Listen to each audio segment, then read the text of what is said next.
બગલા ઉપરથી કંઈક કહેવત આવે ને, જેના તન ઉજળા, જેના મન મેલા, બગલા કપટી અંગ, એથી તો ભલા કાગડા, કે જેના તને કાળા મને કાળા. એટલે એ આપણે ટેકો રહી. એટલે આમ જો ને ઉડે રાખે ને. હા, આમાં ધ્યાન રાખવું પડે. હાલતા આજે જમીન ફાટી છે ને એને કારણે બધી ફૂટી બહુ જાય છે. એટલે પાણી માથે માથે રહેવું પડે. અને આપણા પગે આખા આખા ગારાવાળા. જય મુરલીધર યુટ્યુબ ફેમિલી, કેમ સાથે મજામાં શરૂઆત કરી દોસ્તો આજના વ્લોગની. તો આજે છે તડકો એ બહુ ભયંકર એવું દેખાય છે, કારણ કે અટાણ વાગી ગયા છે 5 સાડા 5 જેવો ટાઈમ. તો એ આજે અટાણમાં તડકો લાગે બહુ, તો એવું બધું છે. અને અહીંયા આવી ગયા છે ઓલા શીકુ. શીકુ હજી પાયકા છે નહીં, કોક શીકુ છે એ અચકસરા છે, કાંઈ નક્કી નથી થતું એમાં. જાઓ પંખીને બધું છે ને હાંખું પાડી રાખે. નાની મોટી ઝીણી ઝીણી છે એ હાંખું કંઈક ના કંઈક હોય જ છે. અને આ બધું હાલે છે મગમાં પાણી. એમાં બગલા જવા પડ્યા છે હાવ બેસ્યાર, ધ્યાન રાખીને જ કે જીવડું નીકળું નથી, માર્યું નથી, નીકળું નથી, માર્યું નથી, એવું બધું છે. હાલો દોસ્તો, શરૂઆત કરીએ આજના વ્લોગની. વિડીયોમાં છેલ્લે સુધી જોડાઈ જોજો, તમને જાણવા મળશે કંઈક ખેતીવાડી વિશે છે એ કંઈક ને કંઈક છે એ નવું. અને હાલો ઘડીક છે આપણે પાણી વારીએ, પછી છતાં ગાય દોવાનું ટાણું થઈ જાય, પછી કદી વારી નીર વાટશું, એવું બધું કરશું તો હાન પડી જાય. તો જાય છે ભાઈ આજ તો મગમાં પાણી, અને ઓલા કોરના મગ બધા પી ગયા, એટલે આપણે આવીને આ મગમાં પાણી ચડાવ્યું છે. અને આજે તો તડકો છે ગજબ, જોકે પવન ઉડી ગયો છે છતાંય તડકો બહુ છે. પાણી અહીંથી આમ જાય છે, 2-8 ફૂટ જાય છે. એક આમ જાય છે, એક ક્યારો આમ ભરાતો જાય, એક ક્યારો છે આમ ભરાતો જાય. અને આગળ થઈ જાય સા પાણી ટાણું, તો થોડીક વાર પછી સા પાણી પીવા જવું હોય ને. મગ નંબર 1 ઝાયમાં છે, જોઈ શકો હો આખે આખું પાણી સાઈડમાં ભોગી ગયું. ટૂંકો પોટ હોય એટલે વધારે હાલે, આ લાંબ પોટે ઓછું હાલતું હતું. અને બગલા રખોલ્યો થઈને મોર પાણી જોતા જાય ક્યાંક ક્યાંક પીગું. એટલે એ આપણે ટેકો રહી. એટલે આમ જો ને ઉડે રાખે ને. હા, આમાં ધ્યાન રાખવું પડે. હાલતા આજે જમીન ફાટી છે ને એને કારણે બધી ફૂટી બહુ જાય છે. એટલે પાણી માથે માથે રહેવું પડે. અને આપણા પગે આખા આખા ગારાવાળા. હા, વિજ્ઞાન એમ કે ધૂળમાં રમવાથી ફાયદો થાય, તો આપણે ધૂળમાં જ રમી જો, એટલે કે પાણી વારી ટૂંકમાં. તો એવું બધું છે. અને હાલો હવે આગળ 1 ક્યારો પૂગી જાય એટલે પછી 8 પોટ જાય પાણી આમ સેલે પસાટેથી. તા લગન બેહવું જો છે, તડકો ભલે જામે બીજું. તો ભાઈ સડાયું છે પાણી, એક ખેતરમાં ઓની કોઈ વારી લીધું, અને હવે આની કોઈ સડાયું છે ને આ બાજુ તમે જોઈ શકો જાય છે પાણી. એટલે આ આજના દિવસમાં તો નહીં પીવે. લાઈટ 6:30 વાગ્યા લગન રહી, ઓછા વાગી હોય તો અડધી કલાક વધારે રહી, બાકી કંઈ નક્કી ન કહેવાય.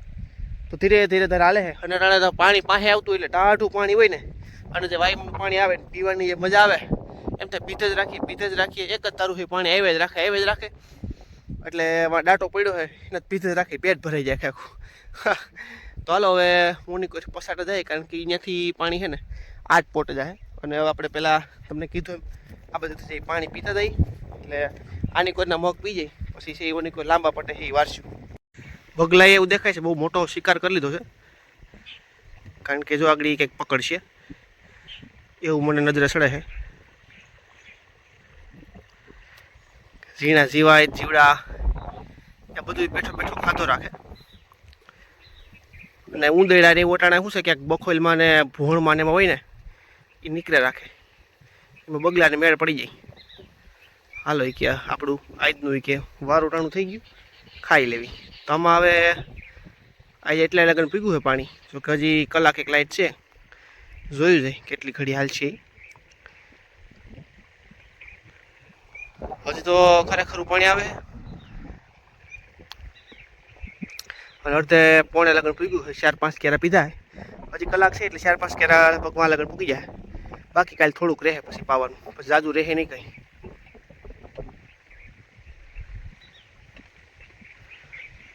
બગલો મીંડો કંઈક ને કંઈક ખાવા. અને મગ 1 નંબર થઈ ગયા, કંઈ ઘટે નહીં. એવા દઈ લ્યો, લીલવણી પકડી છે, કોઈ ઘટે નહીં. ભાઈ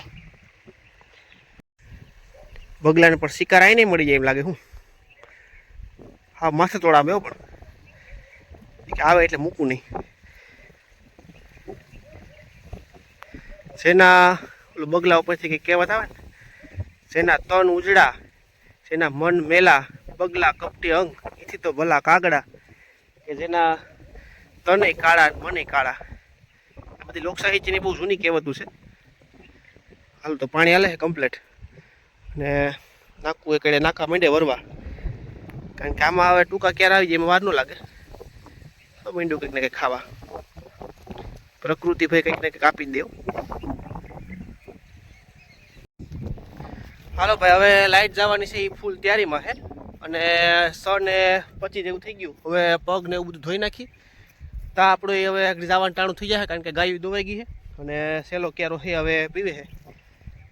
આમ સેલો કેરો એટલે એમ તો હજી બાકી છે 4-5 કેરા મગના, પણ ઓમ છે કે હજી લાઇટ ચાહે ને એનો સેલો કેરો પીવે છે એટલે પાણી પૂગે કે ના પૂગે કે વાર લઉં એટલી વારમાં એ લાઇટ વહી જાય કારણ કે ટાણું થઈ ગયું છે. બાકી હશે 6:25 જેવું, 5 મિનિટમાં લાઇટ જાવી જોઈએ. હવે ચાલો મળશું તે કાલના બ્લોગમાં. જોતા જાય છતાં વાડીએ કે કામકાજ હોય તો, બાકી કંઈ છે નહીં જાજુ. હવે દૂધ લઈને વેતા અને 1 કેરો ભરાય છે. હજી પગ આપણા એવા નવા છે ગારાવાળા. એક વખત વાર લઉં પછી જોખમવાળું છે કદાચ પાછું જો લાઇટ 5-10 મિનિટ વધારે રહે ને તો પાછા પગ બગાડો દો, નકર કંઈ વાંધો નહીં. તો હાલો હવે મળશું તે નેક્સ્ટ બ્લોગમાં. ત્યાં સુધી બધાને જય દ્વારકાધીશ.